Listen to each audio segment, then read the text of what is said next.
Like that, we're back again, guys. So we're on to the thermal process or thermal processing of acidified foods.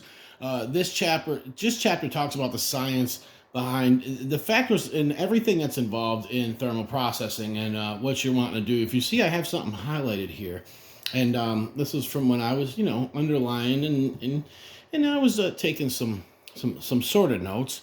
And so, just this is something that you need to be aware of. A combination of both heat and organic acids can be used to ensure the safety of acidified food products. Based upon the current knowledge, most acidified products that have a pH value above 3.3 must receive heat treatment to ensure safety. There are some exceptions for products that have a final pH at or below 3.8, are formulated with at least 2% salt, or acidified with certain levels of acetic acid, and or contain zero point 0.1 of benzoic acid. So basically, you guys, a lot of you maybe have seen hot sauces that have that, I think it's like sodium benzoate or certain preservatives in it, and you're like, why are they putting that in there? A lot of times you're going to find that, take a look at the bottle, right? They're plastic bottles, okay? The plastic bottles are not receiving a heat treatment. Now, they may be pasteurized when the sauce is cooked, but it's not bottled hot. It's not a hot fill and hold by any means. So what they have to do is they have to put preservatives in it and or bring the pH way down in order for it to be safe and shelf stable. So if you remember that 3.3, certain things that they do not need it. I have a friend, and she has a sauce company. She doesn't make hot sauces per se. They're actually a condiment, more similar to a barbecue sauce, but they're Jamaican and they're completely awesome. And I've done reviews of her stuff before. With her, she had a very hard time with the process authority. So when she was sending her sauces in and she was telling them how she made them and they're in plastic squeeze bottles, they kept telling her, no, this pH needs to be lower. This pH needs to be lower. Her process is very different from this. She has to put a lot of citric acid in. She has to have a pH, I think it's below 3%.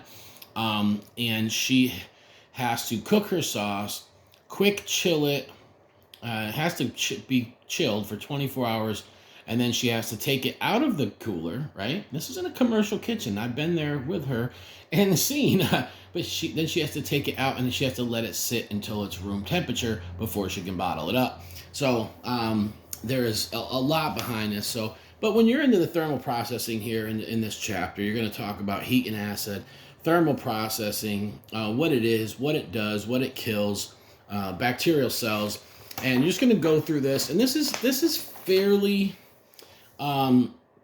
easy to grasp, talking about bacterial spores, and which ones do and don't die, from this process, that process, and what it takes to kill those, and so on and so forth.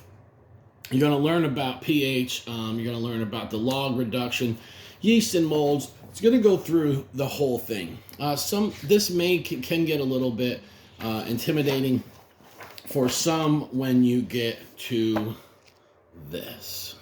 Oh boy. I just really this took me a while, I'm not gonna lie, to grasp. This is talking about the log reduction, and some of you that were smarter than me in school and with math and with stuff like this is going to be a piece of cake to you, and some of you it's not. So yeah, so you see my little notes here: tenfold equals 90%. 1 log. So when you go through this, try not to get intimidated. Take your time with it. There was a video that I watched on YouTube that talked about log reductions. The first one was very confusing. It was some math whiz, and he was just going too fast, and it was a lot of terminologies that I didn't know. So it was very, very intimidating for me. And then I watched somebody else that they broke it down. It was very simple, and I understood it then. Then I could go back to this, and I could look at this stuff, and I could be like, oh. So that's why I was telling you, when you guys seen the Lysol 99.9, I'm like, what about 99.999? That's why I said that in that video. Um, so you're gonna go through this, the relationship of time and temperature. You guys are gonna learn about time temperature control, of course. You're gonna go through and you're gonna learn all of this stuff. And this is why we learn this in about every aspect of it, because bottling. Now, most of you are going to do what's called a hot fill and hold method. You bottle up hot, you invert it, creates a suction in there. You're bottling it above 180. It's killing anything that's in there, and it's just literally it's causing a nice. You're getting a nice seal, and it's going to make it shelf stable, and that's the whole process. This is what all this is about. So you want to learn how to make your sauces shelf stable, safe, and you want them to last long. So you're going to go through everything that deals with pH and acidity, sugar and salt, other food ingredients, thermal process. You're going to learn about the different types of solid products, liquid products, and all of that. So when you get into this, you guys are going to learn, and this is good for, of course, if you're going to do canning, pickles, stuff like that. Most people that do pickling and canning have learned it from someone else, and they've been doing it a while, and they really don't run into any problems if they're doing it correctly. So, but this is what you have to take if you're doing that. So not only are you learning for hot sauce, a lot of hot sauce makers like to make pickles and pickled products also. So you'll learn about that, the thermal process, and you'll see here. That's what I was looking for. Products not requiring heat treatments. Of course, it says what again? Certified foods with pH values above 3.8 must be okay.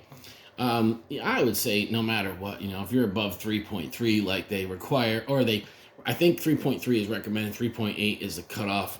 But either way, you're going to want to make sure that you have your pH low enough, and you want to use thermal processing no matter what. You don't want to put preservatives, because that is something but this just goes through a whole bunch of different stuff. Scheduled heat process, blanching, a really good way to get air out of so if you're not roasting your hot peppers, blanching is a good method where, a lot of people do roast, a lot of people smoke or fire roast, and if you're not doing that, a good thing to do is blanch.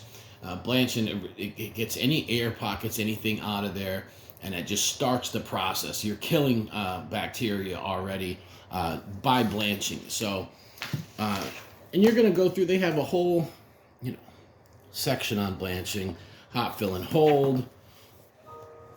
And a lot of the stuff you're going to do, it just goes hand in hand. Now, you are going to see some stuff like this, and this is really not going to apply to the average Joe that is just a small batch guy. This stuff here, they don't ask you many questions on it, so don't be intimidated. But the plate heat exchange, swept surface system, it's good to learn all this stuff if you're ever going to expand and you have a larger hot sauce company.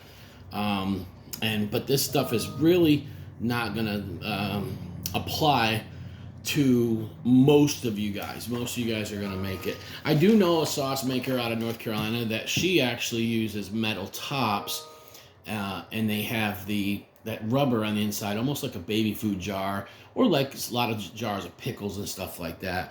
But we'll talk about that more. And coming up, we're going to talk about containers and closures. And but yeah, we go through this. It talks about thermometers. You always want to make sure that you're doing your stuff to the right temperature. You're going to want to have accurate thermometers. What I always do is I take my thermometer and I get my water boiling to do my blanching, right? Roaring boil, and I put it in there. I know that at my altitude, take this into consideration, guys.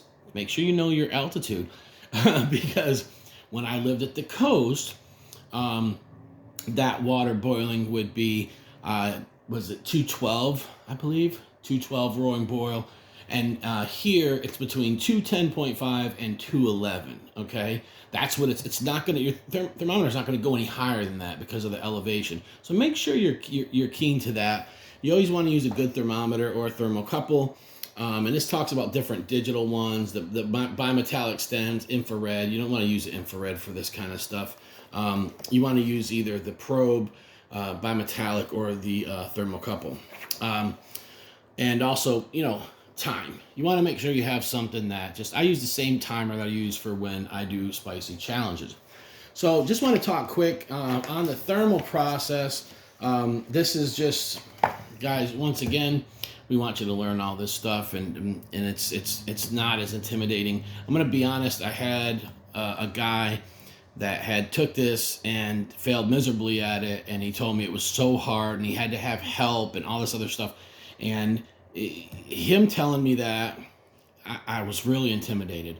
And it is a lot to learn. It's a lot, especially somebody old like me that hasn't been to school in a while. It's not really much of a book reader. I'm a short attention guy. But thank you guys for watching. Yeah.